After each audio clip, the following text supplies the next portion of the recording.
محبوب آپ اس میں کسی شک میں نہ پڑیں کہ یہ جو سارے لوگ غیر اللہ کی عبادت کر رہے ہیں، بتوں کی پوجا کر رہے ہیں، ان کے آگے سجدے، ان کے پاس کوئی دلیل ہے؟ کوئی دلیل نہیں ہے، یہ تو بالکل باطل اور جہل اور ضلال پہ ہے۔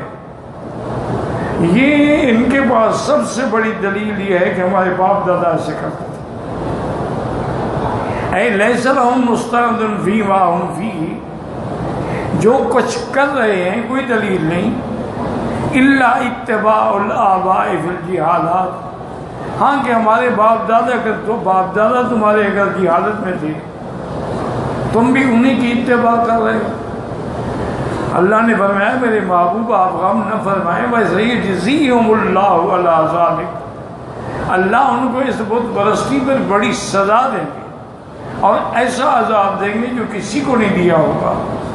البتہ اگر ان کی کوئی حسنات ہیں، کوئی نیکیاں ہیں، ان کی جزا اللہ دنیا میں دے دیتی ہے لیکن آخرت میں نہیں ملے گی۔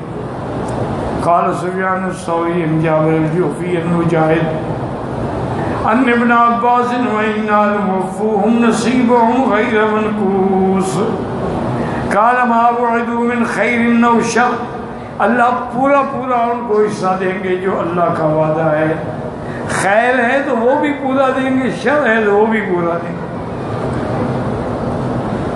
وقال عبد الرحمن بن زید بن اسلم لَمُوَفُّوهُمْ مِنَ الْعَذَابِ نَصِيبَهُمْ غَيْرَ مَنْقُوصٍ، یعنی اللہ ان کو عذاب میں سے ان کا حصہ دیں گے اور اس میں کوئی کمی نہیں ہوگی۔ ثم ذکر تعالی انہ آتا موسیٰ الکتاب فاختلف الناس فیہ، اللہ نے فرمایا میرے محبوب ہم نے موسیٰ علیہ السلام کو کتاب عطا فرمائی، یعنی کتاب تورات، لیکن اس وقت بھی لوگوں نے اختلاف کیا تو کئی ٹکڑے ہو گئے، فمن مؤمن به ومن کافر به، بعض ایمان لے آئے اور بعض نے کفر کیا۔ فلک بمن صرف من الانبیاء قبلک یا محمد صلی اللہ علیہ وسلم اسوۃ فلا یغیظنک تکذیبہم لک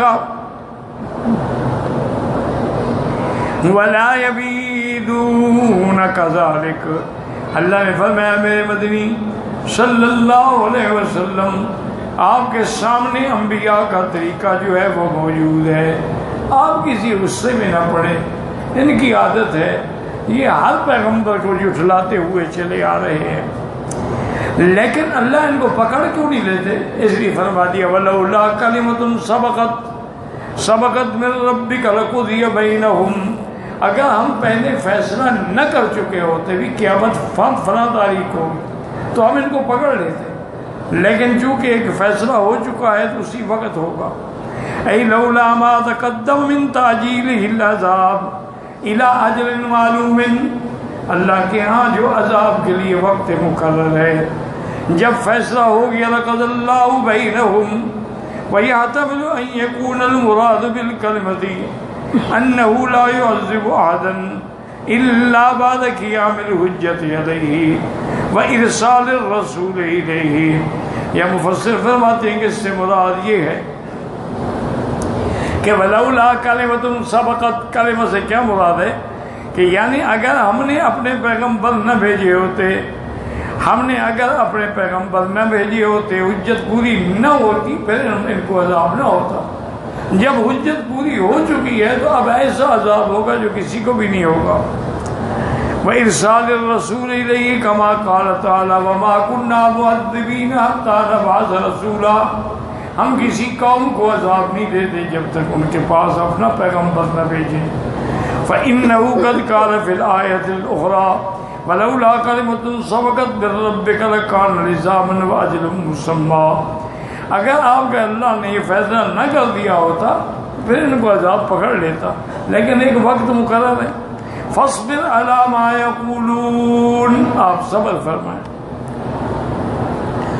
ثم اخبر تعالی انہ سیجمع الاولین والآخرین من الامم ویجزیہم باعمالہم ان خیرا فخیر وان شرا فشر، پھر اللہ نے خبر دیا کہ ہم قیامت والے دن اولین و آخرین کو سب کو جمع کریں گے اور پھر اللہ تعالیٰ سب کو اس کے مطابق بدلہ دیں گے.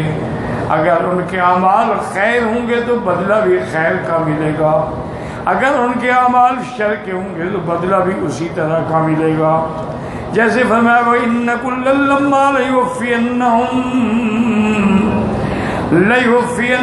رَبُّكَ أَعْمَالَهُمْ إِنَّهُ بِمَا يَعْمَلُونَ خَبِيرٌ. اللہ تبارک و تعالیٰ سب کو پورا پورا ان کے اعمال پر بدلہ دیں گے، چونکہ وہ جانتے ہیں علیم بِأَعْمَالِهِمْ جَمِيعُهَا جلیہا و حقیرہا صغیرہا و کبیرہا. ان کے اعمال ظاہر ہیں یا خفیہ ہیں، بڑے ہیں یا چھوٹے، اللہ سب جانتے ہیں، اس لیے وہ پوری پوری سزا دیں گے. وفی هذه الآیات قراءۃ کثیرۃ یرجع معناها إلی هذا الذی ذکرناه کما فی قوله تبارک و تعالی وَإِن كُلٌّ لَمَّا جَمِيعٌ لَدَيْنَا مُحْضَرُونَ. سب اللہ کے دربار میں حاضر ہوں گے. اب اللہ نے فرمایا وَلَا تَرْكَنُوا إِلَى الَّذِينَ ظَلَمُوا. آپ بالکل ان کی طرف مائل نہ ہوں. حضور تو کبھی مائل نہیں ہوئے. جیسے فرمایا لَا تُطِعْ مِنْهُمْ آثِمًا أَوْ كَفُورًا. آپ کسی گناہگار یا ناشکرے کی اتباع نہ کریں. حضور نہیں کرتے، لیکن منع ہوتا ہے کہ اسی پہ ثابت قدم رہیں اور ان ظالموں کی طرف ذرا بھی میلان نہ کریں اور نہ کوئی نرمی کریں. اے لا تداہنوا.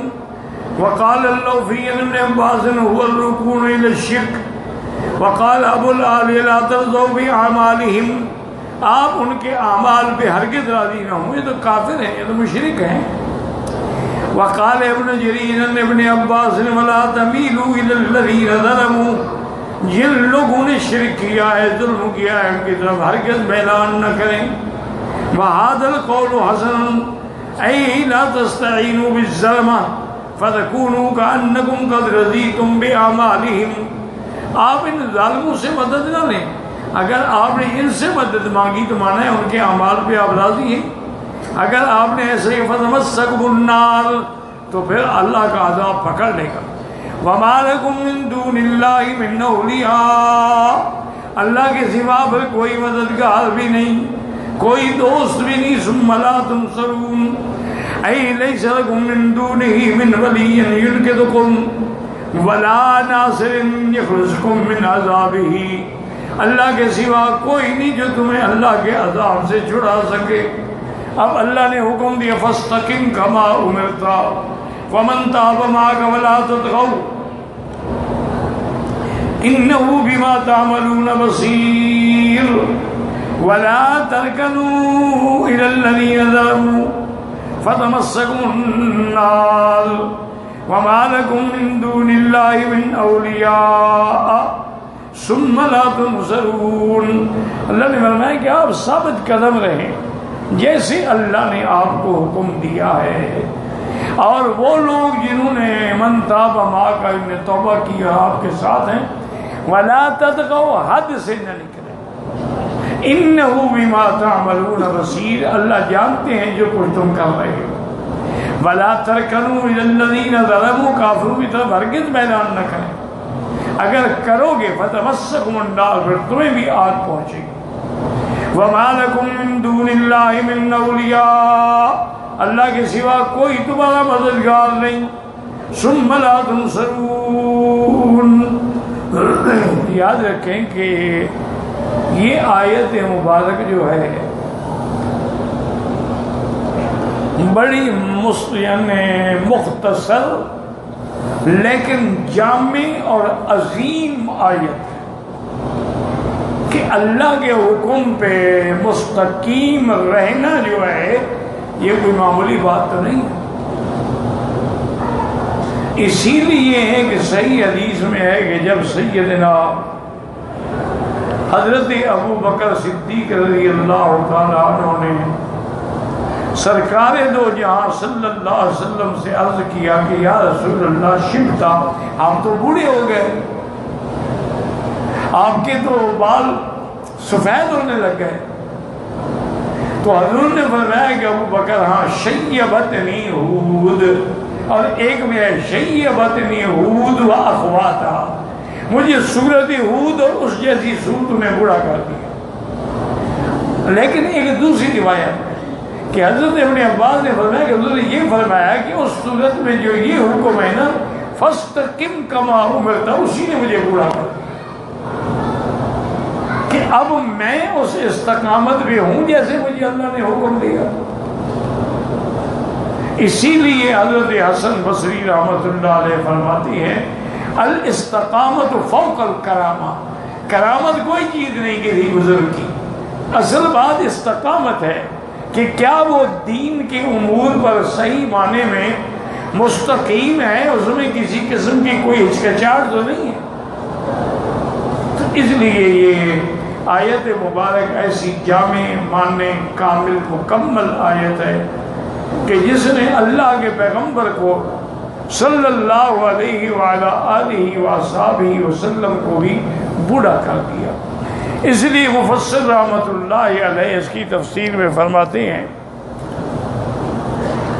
یأمر تعالی رسولہ وعبادہ المؤمنین بالثبات والقوام والدوام علی الاستقامت، اللہ پاک حکم دیتے ہیں اپنے پیغمبر کو بھی اور اپنے مومن بندوں کو بھی کہ بالکل ثابت قدم ہے۔ ایک صحابی حضور کے پاس آئے، انہوں نے کہا حضور مجھے کوئی ایسی وصیت فرمائیں کہ اس کے بعد میں پھر کسی اور سے کچھ نہ پوچھوں۔ آپ نے فرمایا قل آمنت باللہ ثم استقم، کہ اللہ پر ایمان لاؤ اسی پر جم جاؤ، اس کا نام ہے استقامت، کہ ہزار زلزلے آئے لیکن تم اپنے مقام سے ذرا بھی نہ ہلو۔